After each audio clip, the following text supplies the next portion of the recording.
I'm now in New Hampshire for a few days, the first stop in my change in direction, heading back west.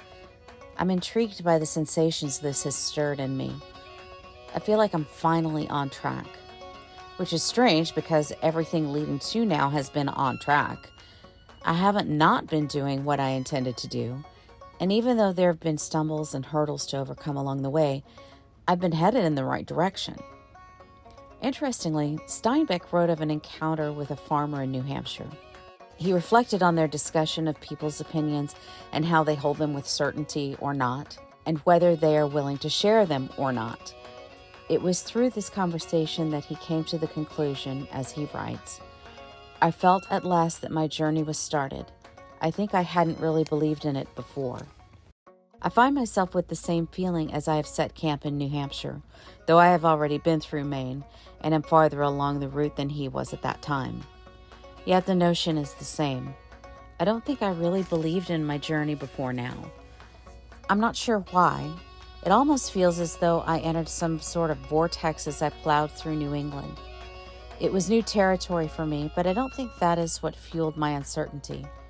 It seems to have come from a deeper place of unknowing. I've also come to realize that my grand ideas and plans for meeting locals and getting interviews to share has been bigger than I can manage, more than is realistic, and ultimately not necessary.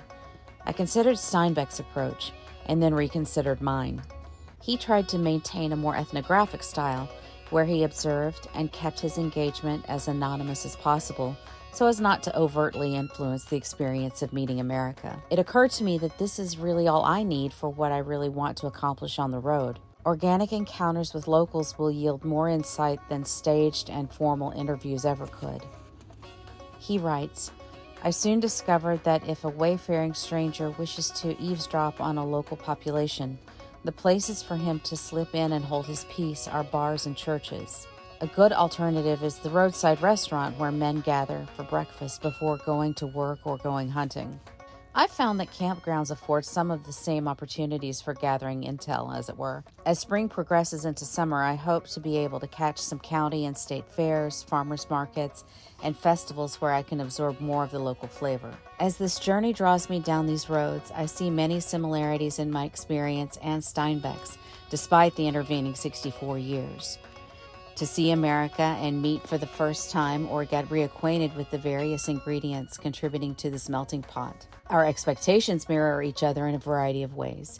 He too overpacked, not sure of what he would encounter, ultimately needing very little of it. He planned to read and to write along the way, only to remind himself, I suppose our capacity for self-delusion is boundless. And he also felt his suspicions about people would be largely confirmed.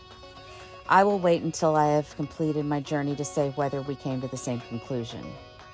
For now, I am enjoying a degree of resoluteness about the road stretching before me. I know the West, that feels even more like home the farther away I get from it and the longer I am absent from it, is out there waiting for me.